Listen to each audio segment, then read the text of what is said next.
All right, next one is a fireside chat with Olaf.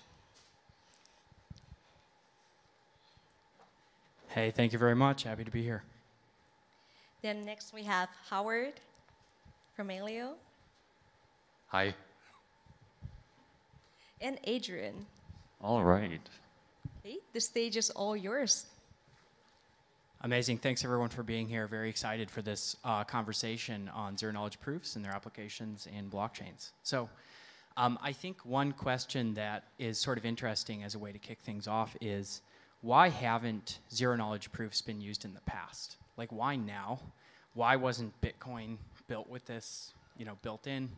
And I'm curious your guys' perspective on that. Yeah, it's hard. This is really the easy answer.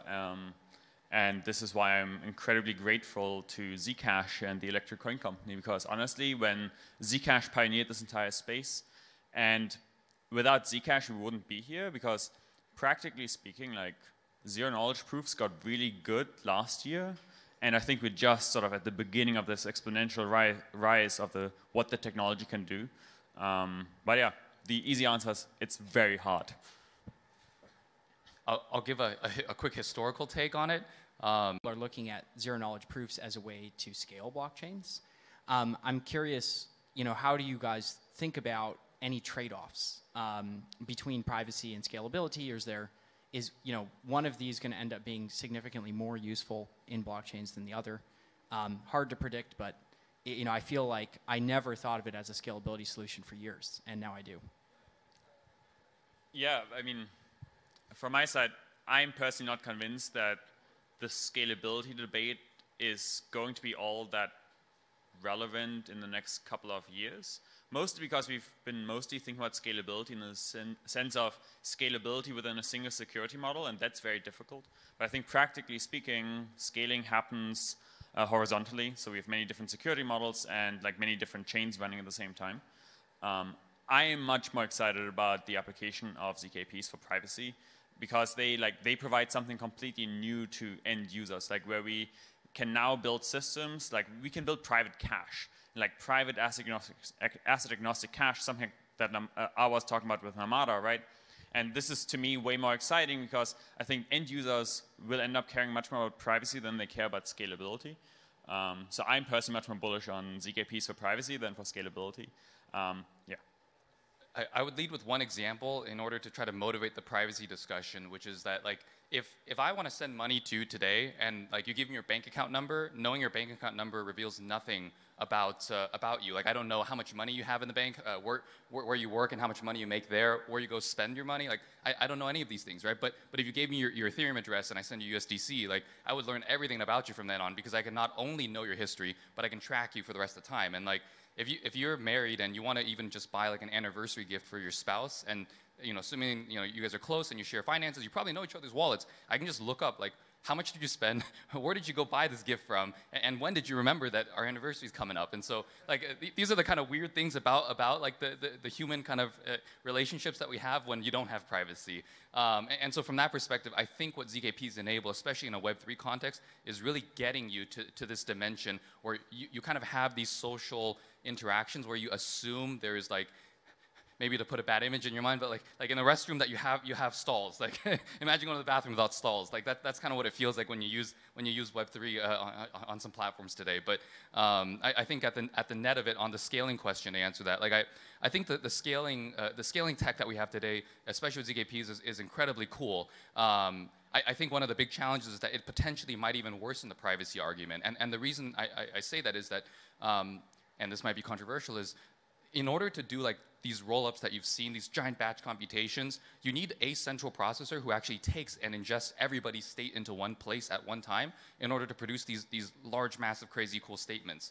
And a huge part of that is that you need to get the information sharing on that, right? And so, like, functionally speaking today, there isn't a lot of ZK being used for privacy in that domain. And I think that it's important for those who are especially trying to batch aggregate and increase throughput to think about it from like the quote unquote ZK rollup lens. I think that will give a far better guarantee for users. And I think that's an area that people should frankly dive deeper into. Yeah, and I almost feel like crypto users today almost have like Stockholm syndrome about privacy. Like we just assume that everything is public because it's always been that way, and we're super used to it. It's like, oh, let's monitor what this address is doing, and we're like really so used to it that I think people have almost forgotten that it's really screwed up. And in reality, in like normal business context, normal personal life, like nobody can see, nor should they really be able to see, like everything you're doing and your whole history and everything. So it's this odd thing where I feel like we've gotten so used to it in crypto that people have almost like forgotten that it's very bizarre. I think this is shifting actually, because until recently, we've all lived in this magic world where there were no real world implications. I mean, people did lots of trading and maybe they wanted to hide some money from the tax authorities, but that was like the majority of use cases. But now, like if you're actually thinking these systems get adopted for payments, we start having this problem like what the US is now having with abortion data, right? And the period tracking apps. And all of a sudden, like things that where you were maybe fine sharing this data 5 years ago, all of a sudden become illegal. And on a blockchain, you have a permanent record. Like you should think of Ethereum and your Ethereum addresses that you've shared with anyone in the world as like your permanent record. This will exist for eternity. And you've better be goddamn sure that the things you've done will never be illegal going forward, even if they were legal when you did them. Because people will get prosecuted for this. And this is, I think, something that's slowly starting to dawn on people as sort of centralized institutions around us start failing, that like privacy guarantees are incredibly important, while the world around you is sort of slowly dissolving. Yeah, and I think this is another interesting, trade-off with privacy is there's often a need for like what I might describe as composability with privacy. Yeah. So, suppose you have a big a data related to your company. Let's say it's Polychain's fund or something. I might have to disclose certain parts of that data to one group and certain parts to another group, but I might not want to share the history of everything we've ever done with everyone when I have to disclose. How are Aleo and Anoma thinking about this sort of composable privacy and the ability to share certain components of a data set with one party, but not the whole thing?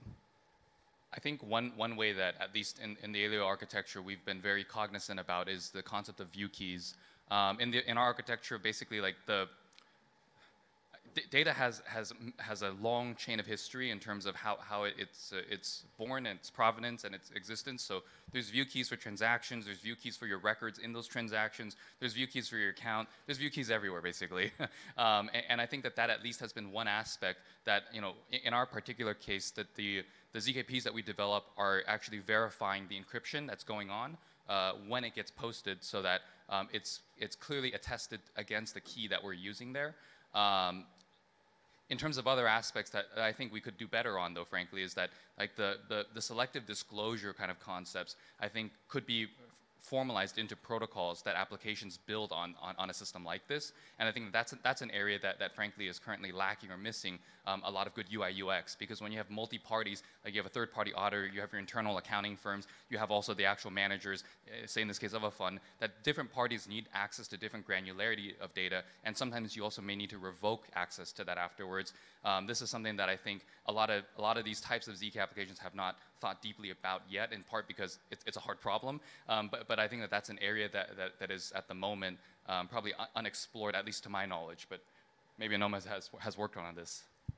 So we are roughly doing exactly the same thing, which is you've got to, when you design your circuits, you should think about viewing keys and how individuals can reveal data. I mean, again, Sapling did this for Zcash, where they introduced the idea of a viewing key, which is not only useful if you want to reveal data to, let's say, the tax authorities or an auditing firm for a fund, but also when you want to do things like you have a mobile wallet and you want your transaction history to be shown to you, but you want to have a proper block explorer. If you can upload the viewing key from your mobile wallet to your browser can display your entire transaction history. And if you don't have these kinds of optional viewing keys, you can't do this. You can, then you always need to ship the private keys that actually have spend authority around.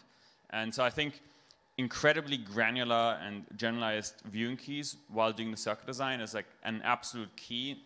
And I think we haven't scratched we've just started scratching the surface. Because there's like one circuit that has them. That's actually in use at the moment. And God, I hope it does not leak.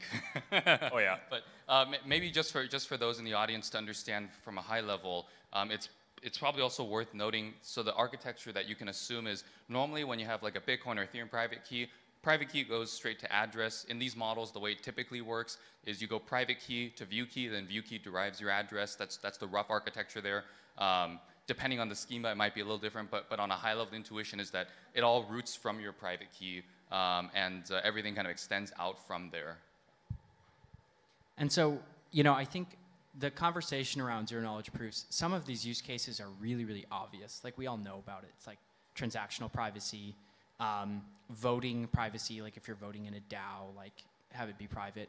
Are there any sort of less obvious or more counterintuitive applications that you or your teams have thought of? Or are you guys mostly focused on these kind of core financial privacy for, you know, existing blockchain use cases?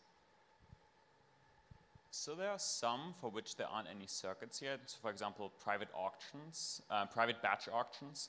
The thing is you need not only ZKPs, but you also need so a distributed key generation protocol that you can do batch decryption with. And then you can start aggregating a bunch of privacy-preserving votes that are all encrypted until, let's say, for 2 weeks. And then after 2 weeks, they're decrypted as a batch. And this is sort of you tallying. So everyone submits private votes to this election ballot box, and then after 2 weeks, they open the ballot box and they do the counting, and then it's publicly verifiable. I think a lot of the more complex applications so one of the big problems in ZKPs is that doing things over shared state is very difficult. Like the person that generates the proof needs to have access to all the state, which means someone has to know all the state. So I was saying this earlier that if you, sort of the best we can currently do if you want interactivity, if you want to have multiple parties, the what is public and the who is private. Once we get to fully homomorphic encryption in a couple of years, that it's fast enough, we can ideally do things of a shared private state, where we do homomorphically encrypted private state that we then generate ZKPs over. And I think a lot of the like very complex use cases will require this, but that's like 5-10 years down the line. I think just to add on to that, like the homomorphic encryption thing couldn't be emphasized enough, that like in order to get you to a universe where the computations, like for the logic itself is fully private, like you really need this type of primitives in order to make it actually like work end to end. And like one of the examples that in terms of applications that I think, you know, a lot of people have talked about, but I've yet to actually see a good implementation of, is basically just like a good Uniswap that's ZK based. Like the MEV problem fundamentally is like a big deal, and you know, it's cool to see, especially in the ETH community, so many people trying to design systems where you price in the risk on that front and you create auctions out of it. But I think that there's frankly, like when you can selectively hide what data you want to show, you can create these types of trading games out of it that I think are fundamentally far richer than we could even imagine. Like today, the New York Stock Exchange gives you one concept of privacy and selective disclosure in the sense that, you know, different firms can opt in to pay for licenses to get access to L2 order books, L3, L4, et cetera. But that's like just one way to slice and dice information. And separately, in terms of how that data is cleared and how it's settled, it's also very much just one variant of it. But people haven't tried exploring the different facets and the game theoretic optimization you could do when, say, maybe I can only see volume, or I can only see last trades, or I can see how much is going to be traded, but I don't know who, et cetera. And you can start playing these kind of games where different people play in this ecosystem to kind of serve a different role. And frankly, like this then says like MEV might not be non-zero, but it says that different parties are incentivized based on the MEV that they get. And I think that there's a universe of applications there that just hasn't been deeply looked into at the moment. I would say though, on the MEV front, MEV is very solvable even right now if you're willing to re-architect blockchains sort of from first principles. So we've been working on a protocol called Fervio, which is a distributed key generation protocol where the validator set maintains a public key and all transactions are encrypted against the public key. And then on the next block, they're decrypted, where you can't reestablish the ordering of those transactions, which mitigates a lot of MEV. Because you can't do sandwich attacks, you can't do front-running attacks, you can't do back-running attacks, even if because your finality. Yeah, so we don't need fancy fully homomorphic encryption to solve MEV, but I agree. I think also you should correct me if I'm wrong on this, but I think one one of the trade-offs, at least that I have seen from some of the experiences on developing the MEV-free systems, is like you're usually trading off kind of throughput against the optionality of MEV, because you might need to commit and reveal, or you might need to do multi steps, might need multiple block confirmations. But yeah, so I wouldn't say throughput, I'd say latency. That's a good way. So, I mean, like for example, Fervio is not commit reveal, so you don't have the problems that it's an economic game where someone may choose not to reveal. But you do have the extra latency because in the best case, the transactions get executed only one block later. That's pretty cool. You should adopt it. It's I'm open source. I'm interested. We should chat. And this kind of MEV, it's interesting when you frame it as just like information that's revealed to the market. One of the classic problems of like big block trades is that you have to go to OTC desks, and these OTC desks all talk to each other. And if you want to buy, $100 million of Bitcoin in one go, like you don't go to the OTC desk and say, I want 100 million of Bitcoin. You go to 10 OTC desks and say, I want 10 million each, but then like they all chatter and you kind of get front run, right? There's all this class of problems that aren't even unique to crypto that are a sort of MEV. I mean, it's obviously different than sandwich attacks, but it's conceptually the same. It's like information is being leaked about the future, and I'm going to act on that ahead of time. So I feel like there's this class of applications that apply not just to problems in public crypto blockchains, but also like just finance. Absolutely.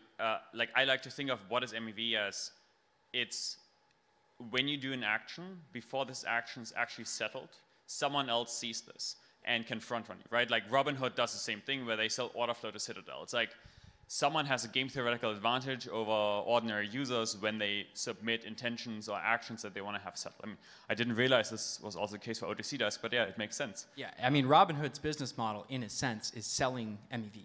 Yeah. They sell MEV to, Citadel or Jump, who actually executes the MEV. And they're like a broker for MEV. I mean, it's a different way of framing it, but it is funny to look at the crypto lens through kind of trad finance and see that a lot of the same problems are out there. I think trad finance should be very afraid that like crypto is like making a bunch of things like way better, both on the privacy side, on the MEV side, also on like simply accessibility side, where you can have like multi-chain atomic settlement. Like you can imagine you can have systems where it's like the New York Stock Exchange and the London Stock Exchange, you can do like atomic settlement between two of them. I think TradFi is going to get a little bit slaughtered here. Yeah, I couldn't agree more. So one question that's a little bit more future looking is how far are we away from what I might call like a privacy preserving virtual machine? That is like a VM that can execute computation on encrypted data. Is this like, yeah, how far away is that in your estimation, and what do we need to get there? I'm biased here, so I'll put a caveat on it, but there is a developer workshop we're doing tomorrow where I think I'm showcasing this, but I guess the definition of it is also very, very much open up in the air. I think like in terms of the richness of what you can do in a VM, that's really the question, because today, like, can you do it? I actually think we probably could all already start doing it, but the challenge is that it's not going to be very fast. Relative to just doing a normal computation without the privacy bits and the ZK bits, it's very slow, relatively speaking. So I think that's probably the big trade-off here. And then in terms of getting it fast, I think given how exponential things have been going, it might be just a matter of a year or two away, I think, just personally speaking. Yeah, I concur. I think we're starting to see the sort of first attempts this year, next year, and I think they're going to be very basic to begin with, simply because provers, for example, are still relatively slow for if you want to do generalized compute. But then in the next 2-3 years, this is going to get incredibly good. And I mean, like, if we follow this exponential growth curve, ZKPs are going to be mind-blowing in 3 years from now. Yeah, so open source Google search engine in 3 years. Your grandmother's going to be using ZKPs in 3 years. I'm kidding. So Google may require FHE. That may be slightly further out. Okay. So to think again about sort of the merits of privacy, one thing I think about a lot as an investor is when is privacy a need versus when is it kind of a want? So I think a lot of times there's like a wake-up call that turns it from a want to a need.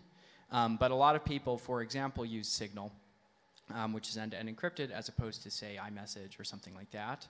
And I'm curious, like, how do you guys think about the market for, you know, okay, we like need this today in order to function, and like the size of that suite of applications versus sort of the consumer choice. Like, I opt into privacy, but it's not like I use Signal because I'm a drug dealer. I just use Signal because I want privacy for my everyday communications. Because as an investor, I think it's an interesting question. It's like, what are the respective sizes of those two markets? I mean, Signal clearly had their moment with the Snowden files. This was sort of when the public eye started to realize how bad a lot of the digital communication security currently is. And I think privacy, financial privacy, may have had this, or blockchain-based privacy may have had this moment this year with the abortion debate in the States. Because all of a sudden, I think people are starting to realize that, like, you generate a ton of very critical metadata that currently is fully transparent. And so I would expect that we probably start seeing the shift now where a lot more people are going to start demanding privacy-preserving apps before they start using, get really deep into the tech and want to ingrain this tech into their everyday life. Like, I would even argue my parents will probably never use a transparent blockchain. Like, the first time they'll use a blockchain is going to be a privacy-preserving payment system. I think one of the challenges with adoption for privacy is that people look at privacy from a defense perspective, in the sense that I'm protecting my assets, or I'm protecting my data, I'm protecting my information. I think that one of the strongest catalysts that will get us to a universe where it's kind of the default is when we utilize the features of privacy to enable applications that, frankly, today, like, either don't exist or we just don't know how to do yet. And what I mean by that is, like, just taking the bank account example for a moment. Like, you know, in Web 2, like, you don't really think about the feature of privacy necessarily when you sign into your bank account. It's just assumed that it's there, if that makes sense, because the application needs it. I think that in the Web 3 context, there's going to be a host of these types of applications where you're not actively thinking about the privacy, but it's implicitly there because it needs to be there for this thing to function. So, like, for example, when you're thinking about gaming and you want to do a game like Battleship, you don't really think, is the other player's board hidden from me? Like, can I see their ship? It's just a part of the game. It has to be, right? So, like, when you think about it like that, like, I think that it ends up being kind of implicitly adopted. And when people start building applications that require this relationship where different peers can interact directly and transparently, but they can't see each other's information necessarily, it will naturally and kind of as a byproduct become adopted. I think it's really important to understand, and I think a lot of people in the traditional world don't realize this because sort of the narrative has always been you can use blockchains for criminal activity, that, like, Web 2 offers significantly stronger privacy guarantees than anything currently in Web 3. Like, as you said, your bank account in Web 2 is natively private. Maybe not to everyone, but at least to the majority of people. The same is true for, like, social media. Most of the data is private. It's like, it's at least private to the world. It's not private to certain companies. But, like, the way we adopted Web 3 is sort of weaken everyone's privacy guarantees very significantly. And I think sort of this year, next year, we're going to start seeing a massive shift backwards where we go, like, you know, we shouldn't be worse than existing systems. Yeah, I also think there's a generational effect where the younger generation simultaneously feels more comfortable sharing more data online, and is aware of, like, that they're doing that. I feel like the older generation was like, you're not as comfortable sharing data online, but also didn't realize, like, the products they were using and how they worked, and you're the customer if you don't pay, etc. I feel like the younger generation knows that, and they sort of participate anyway, but they're at least aware of it. And so just as there's this kind of generational shift, I think there's going to be more and more need for, or more and more desire for privacy in these applications. An interesting, like, early use case that I would describe as maybe not obvious is a game like, for example, Dark Forest, that uses ZKPs in a gaming context.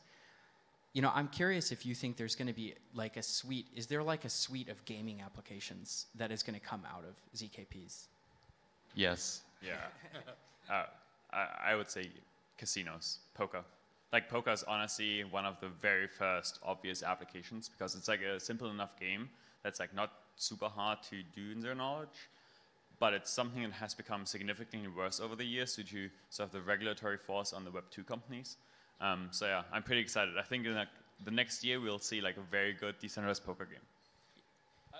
I don't want to show too much on this dev workshop, but we're going to show roulette in this particular case, full end-to-end, spinning wheel, everything.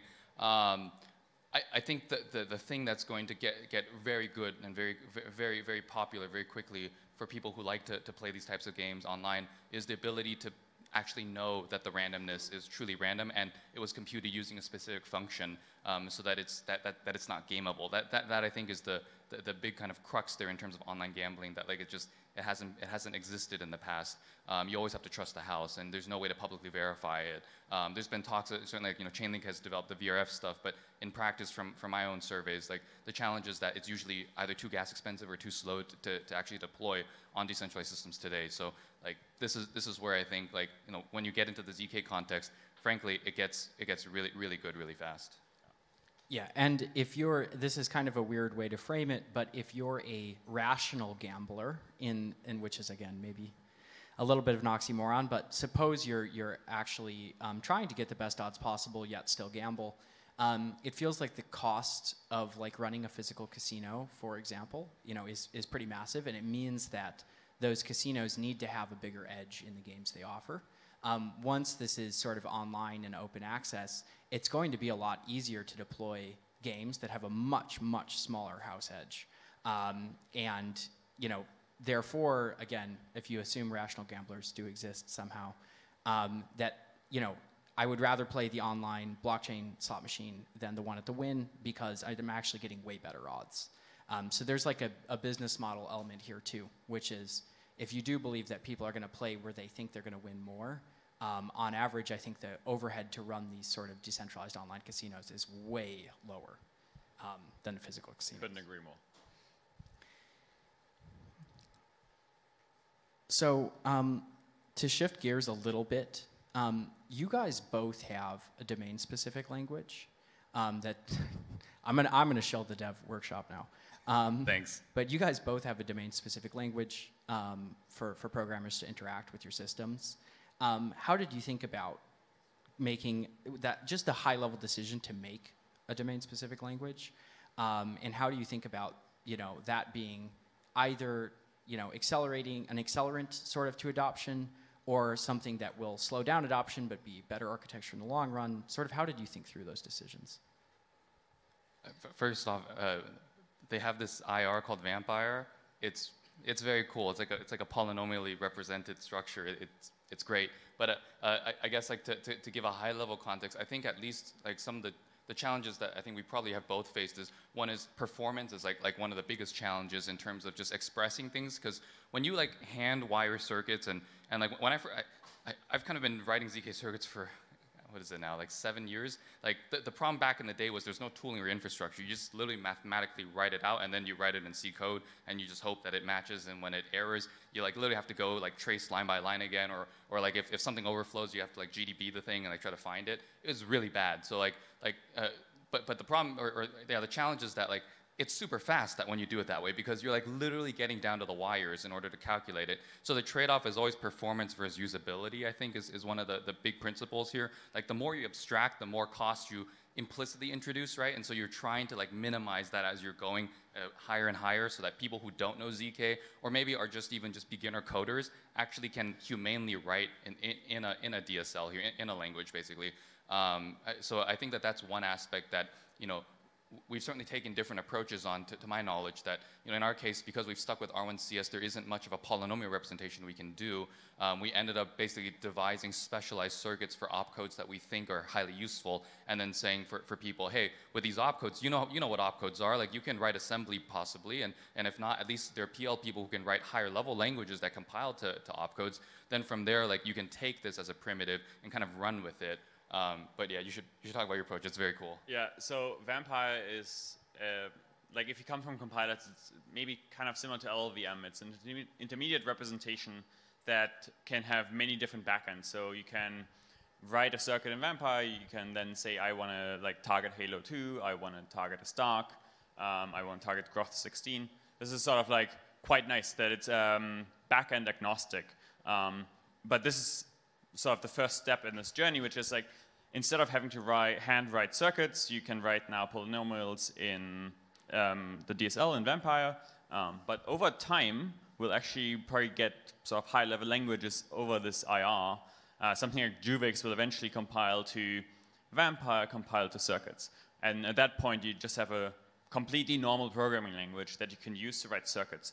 I think this is critical also for adoption, because we want to give like non-cryptographers the ability to safely write circuits in order to really give these tools so that we can have way more privacy-preserving applications over time.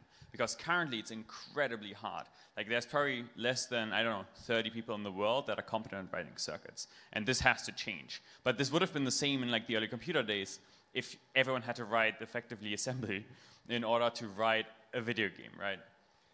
I would also add, just kind of more taking a step back, broadly speaking, as an industry, one of the challenges that at least I feel like is growing right now is like there's snarks, there's starks, there's plonks, there's bulletproofs, and even within like plonks, there's like 20 different types of plonks. And one of the big challenges is that in order to allow these proof systems to all kind of actually communicate with each other, you need some common representation or format that can actually get you between the different domains, so that one, you could even just benchmark the performance of a design across them, but then two, like say I want to like move something from I don't know, Anoma to Aleo to Polygon to StarkNet, whatever, like there's no humane way to do interop at the moment. And so that's why I think like things like Vampire, where you can like potentially easily just move from one domain to another domain, even if it's not the most efficient translation, as long as you can translate it and then check it very quickly so you don't have to re-architect another protocol stack from the ground up. I think that's a very big deal. Like there is no common formats to interchange at the moment. And I mean, in the beginning, this will always be that maybe you have to hand optimize it. Like, so you use Vampire, and then you get an output, and then you start hand optimizing it if it's performance critical. But over time, this will get, just like the tooling will get better, and just like no one is writing assembly nowadays, the tooling to go from sort of Vampire to an actual proving system and an actual circuit will just get better, and a lot of the optimizations will just get baked into the compiler stack. And from sort of like a go-to-market perspective, in a sense, Anoma and Aleo are both, day one sort of products for developers. How have you and your teams, spent time making sure that, once this is launched and out of the box and ready to go, that people will be able to meaningfully interact with it? Because I feel like this is something that in crypto development is often sort of understated, is how much work is required in order to not just launch sort of a proof of concept protocol, but actually have it be such that a sort of, quote, regular developer, again, relatively speaking, can sort of come in and tinker with it out of the box and deploy something on top of it. How have you guys been approaching that?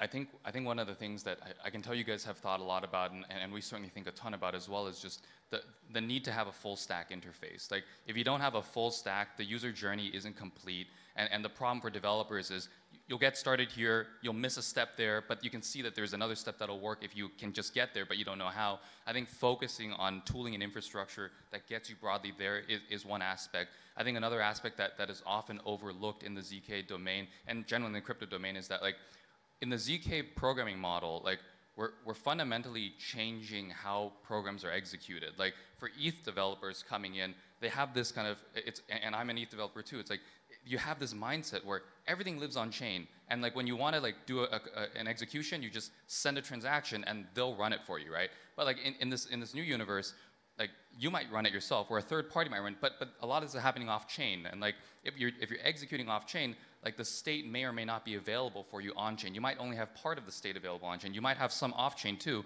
and it has to be managed somewhere. And for engineers, like they have to actually keep a track of this state. And so there's just a lot more data that's going through.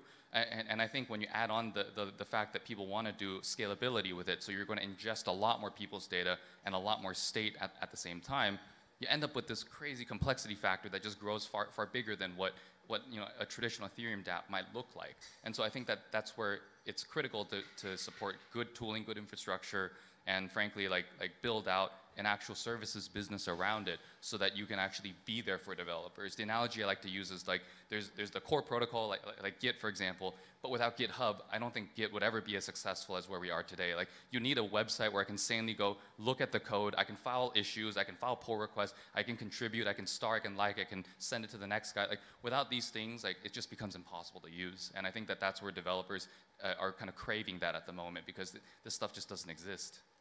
Yeah, I couldn't agree more. I think this vertically integrated full stack approach to it's not just we have a core protocol and now have fun, go figure this out, but we have tooling that sits on top of Anoma that like you can sort of like get help along the way in order to actually deploy applications. I think the other thing that Ethereum incidentally did very well was Ethereum had just example applications on like ethereum.org, and I could download them and like deploy some Solidity. And it's like we did this in like workshops in 2016 or something. It's like here's a Solidity compiler, follow this step. Now you have a dApp on Ethereum.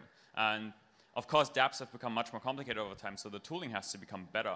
But I think this is really sort of hackathons, workshops, and then very good vertically integrated tooling.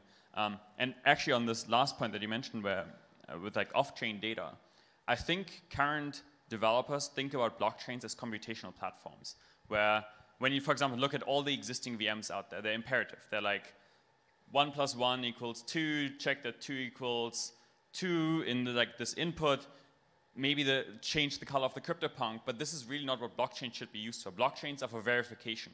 Verification is generally cheap, and this is also where this is heading, I think, with zero-knowledge proofs, because they generally just tend to do verification on-chain, the verifiers live on-chain, but all this like off-chain data aggregation, how do you send intents around, who takes 100 intents and computes the right state transition that's verified on-chain. This is like, I think, a model that's going to be changing in the next couple of years as we get more adoption to zero-knowledge proofs. Yeah, and I got sort of ZK-pilled several years ago. I'm curious if either of you think there's ever, is there a fundamental trade-off where there's going to be a class of applications that never really should migrate, so to speak, to a zero-knowledge system? Or is this, because there's trade-offs everywhere, is there any class of application that you think shouldn't migrate or doesn't make sense for it to migrate to this type of framework? So I think for now, I wouldn't migrate proof of stake to zero-knowledge based systems. Especially, like, you shouldn't I think you shouldn't put your fundamental security assumptions into zero-knowledge, because it makes it very hard for people to reason through whether they should be using this and they can use a blockchain securely, right? Like if I don't know any of the validators or how the voting power is distributed or who's holding the voting power, it's very hard to build up trust in these systems. I think this is an application that will take years before we sort of should move this into zero-knowledge. Yeah, I think also speaking very candidly, there's a lot of concerns in terms of using zero-knowledge proofs as well, because when you can hide everything, you also don't know what was happening. Like that's one of the beauties of like Web3 as it is today, is that you can go and look at everything. The downside is, of course, also that you can look at everything. But the beauty is that like I can actually be confident that money wasn't minted out of thin air, because I can actually do a tally, and even more so that if the tally is wrong, I know how to fork off or roll back from that. When you're in a ZK universe, like think about like the concerns Zcash went through in launching, right? Like what if the ceremony was botched? What if there was some bug in the circuit? What if the proof system's broken? Like there was a bug in the circuit. And there was, exactly. And also the setup keys, there are a few elements that weren't supposed to be there that were there for a while, and it's not a good thing. But the point being is that like this gives you this kind of concern that if you have an environment, especially a regulated environment, where there's a high disclosure requirement or a high confidence requirement, like you really need to be sure that what you built software-wise is correct. Because on the theory side, I guarantee you, like you can come up with the perfect theories, it'll work, and you can get cryptographers to come and vet it. But as you know, like with every security scheme that's been ever built, there's always bugs in the engineering, and so that's where like one has to be extra precautious, and like it's almost like building like the ultimate space shuttle, where like every line of code needs like at least 100 lines of tests to correspond with it in order to build confidence that it was designed correctly. I think actually one of the important things as we move more into a private state transition model is that there are sort of gates between them. There are firewalls between them. Like we have them in buildings for obvious reasons, that we have fire doors, and we should really think very carefully about at what interface level do we introduce these kind of firewalls. Like Zcash did this with when you had to upgrade from the old circuit to the new circuit, that they check the supply. And I think we should be doing this between a lot of systems, like for example on the bridging side. When we move assets between bridges, we should have these firewalls that we aren't minting assets out of thin air. We should probably have this between dApps as well. The problem is it gets very difficult to build generalized firewalls. Like once you do arbitrary private compute, it's very hard to start building generalized firewalls. But I think at least for like assets, we should have a lot of firewalls there. I want to dive a little bit more into proof of stake and zero knowledge systems. What do you think are the hardest challenges there, possible solutions? I know it's early and the reasons why it's complex are sort of obvious in a way. The premise of proof of stake is that I can see everyone's stake. The premise of some of these privacy preserving systems is that I can't see anyone's balance. I would add one shameless plug. Not a token holder, not investor, have no skin in the game on it, but Penumbra is doing like the shielded staking design. It's freaking cool. I think that one of the challenges, at least thinking about it from a traditional proof of stake model, is computational efficiency is certainly one of them. So when you're talking about like a few hundred validators and you need to prove the state transition of all of these guys in one round in a 10-second block, and because you have to use percentage-based calculations, so you have decimals, floating points, and you need to make sure that the floating points are deterministic, you end up with a layer of complexity on top of a scale that traditionally, when you do a zero-knowledge proof, it's usually for one guy doing one thing. And so like this kind of really blows up really quickly. So then what you naturally might want to do is to say, well, let me throw in some dedicated hardware like GPUs or whatnot. Well, the challenge then is that, the domain of people who knows snarks is already like just tiny, right? But then the domain of people who know snarks and then knows GPUs on top of that and can verify that you wrote that correctly and you didn't introduce a bug in there is like even smaller. So 5 people most likely. Yeah, and then to get that audited, there's no auditors for this. So you are like, the auditor. I think that the pain points are fundamentally that like the richness of the expression you're trying to do ends up being a huge bottleneck to safety then. But yeah, like I think that there are sane ways to do that, and frankly, like in Penumbra's case, their model is to say like everyone kind of just does it for themselves, and they update it based on conditions for notes that are on-chain, but you still settle things eventually effectively via basic normal computations instead of just the ZK bits there. Also, if you want to find the Penumbra people, I think Henry and Daryl are nice. here. So I didn't know that. You can talk more to them about private proof of stake. It's cool tech. I also think it's like, historically, we've been a little bit conflating the idea that like proof of stake should also make, or staking assets should make very good money. And I think as soon as you start untying this, you can have like transparent proof of stake systems that support private financial applications, right? Like you can have a staking asset and you use DAI on top of it. So even though your proof of stake system is public, you're not sacrificing user privacy. And I think this is sort of like historically this wasn't true because generally we've tied the state machines to the assets. And so when we wanted to get something like Zcash, the entire thing had to be private. But now we can have like private applications on top of transparent proof of stake systems. So given that security in blockchains, is always based in a sense on the market cap, of the coin, right? Like the higher the market cap goes, in a way, the better the security guarantees you get of the computation in the system. How have you guys respectively thought about designing a system that has sort of economic soundness? What have been some of the trade-offs there, and how have you thought about making sure that for holders, investors, speculators, that it's a interesting asset for them? Yeah, it's interesting. I mean, especially once you get into an interoperable world. But even on Ethereum, what happens if like the Tether market cap or like the token market cap starts eclipsing the value of ETH, right? I think from our side, we've been looking into, one of the nice things is proof of stake systems, you can design them that they're relatively liquid on the native asset, which gives you, even though you may have more assets on the platform than secures the platform, it is very hard to acquire a liquid stake in order to attack the underlying platforms. On the other side, you should do like cubic slashing, where the more people commit a fault at the same time, the more they should get slashed. again, as an incentive to, one, remain decentralized, to make it hard to attack, and two, make it exponentially more expensive to attack these systems. And I think the third is like, once you're in an interoperable world, when you launch, you should probably have like gateways that limit, or like rate limits on how quickly assets can flow between these systems. For example, I mean, this was the wormhole Solana case to Ethereum, right? Where it's like $200 million moved in 2 blocks. And it's like, that is not a use case that normal people have.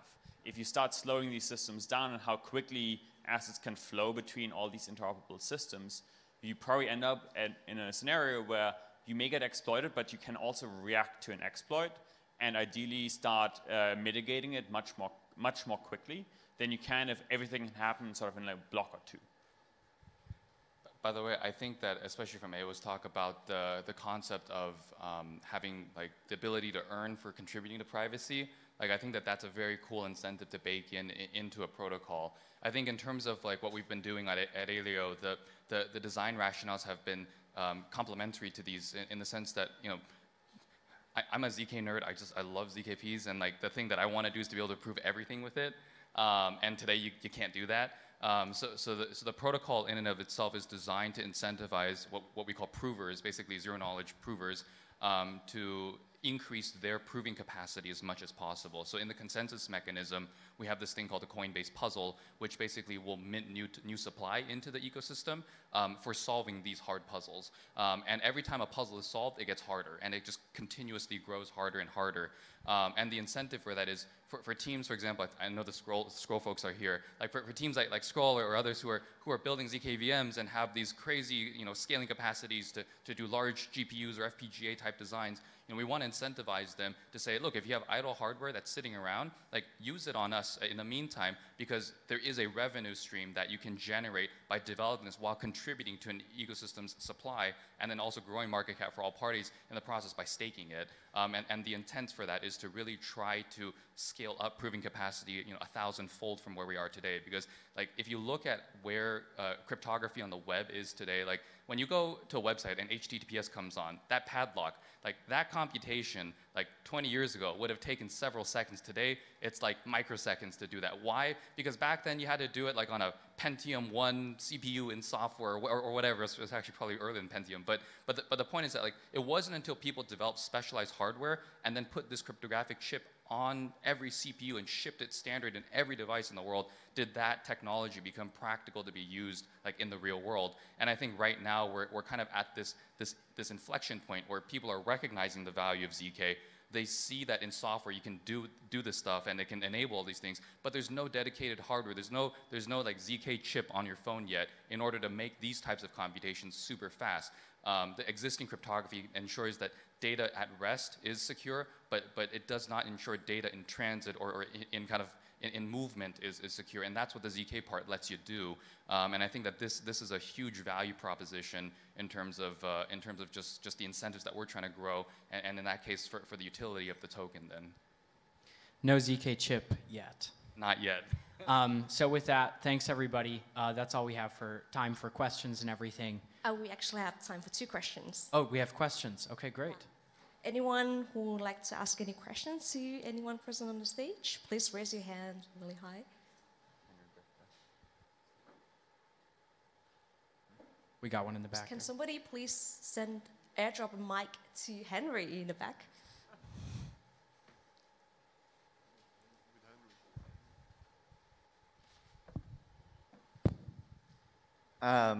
Yeah, so a question about the sort of, you know, private staking. How do you understand if that's secure, et cetera?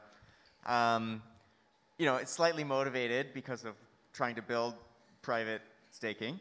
But I guess I have a question, which is, as a user of one of these systems, right? If I'm using some chain and then, like, oops, it turns out the economic security isn't there, and then like all the tokens get stolen, you know, that's bad for me. But also, if I am using this system and oops, there's a bug in the circuit, and now although I've got this transparent chain with like some transparent economic security, if it's hosting a multi-asset shielded pool that turns out not to be sound, like, I'm still losing all my tokens, right? And so I guess I'm wondering, like, to what extent does cutting the sort of network stakeholders out of participation in privacy actually change the risk? Yeah, I think maybe, well, it does change the risk, because I think for an ordinary user, it is much easier to look at sort of what are the current validators and how much stake do they have, to be able to at least get an intuition on what is my underlying security risk, right? This is true that if there are bugs in the circuit, you still have this problem, but there you can also do defense in depth, where you start having sort of rate limited withdrawals, and you have the withdrawal gates.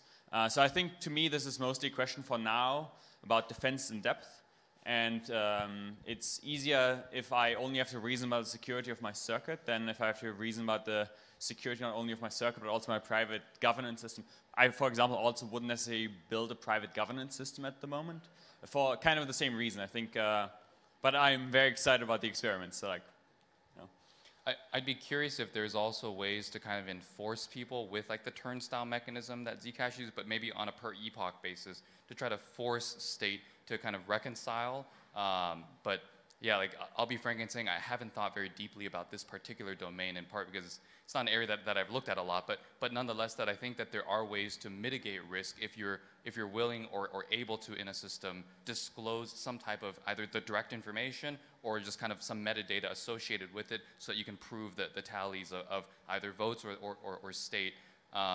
Yeah, I guess in theory you could also roll back a few blocks and fork, but I don't know if you want to do that. So. Right, any other questions? Mic to James.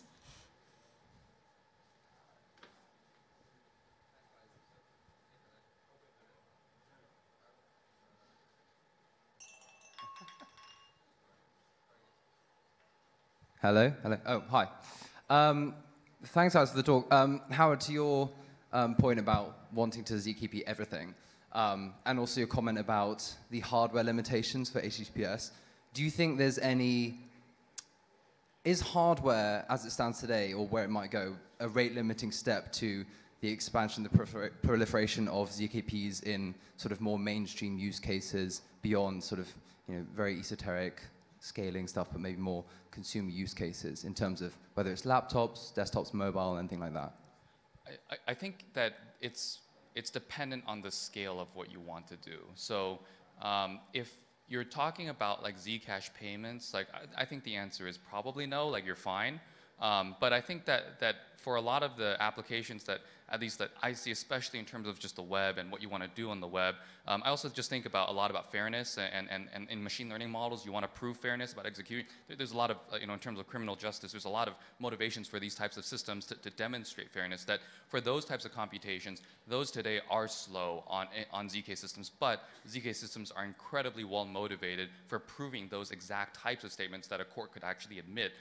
For things like that, and that's why I'm saying, like, I'm looking kind of 10 years out in terms of the types of use cases where I see this being just commonplace in our day-to-day lives, that technology is going to require specialized hardware. And if I want like traffic camera systems, or I want biometric data to be provably only stored and used here for these purposes and not anywhere else, like, you need ZK at a scale that just does not exist today.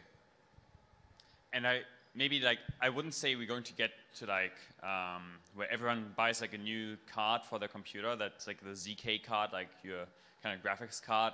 It's most likely going to look more like the CPUs, where like specialized instructions in the instruction set on a CPU will just be there to support ZK operations. So like over time, Intel will like implement new opcodes effectively, or instructions in the CPU to support ZK operation. I look forward to this ZK SGX. It's going to be cool. Thanks, guys. All right. Thank you so much, Olaf, Howard, and Adrian. Let's bring your hands together for this amazing fireside chat.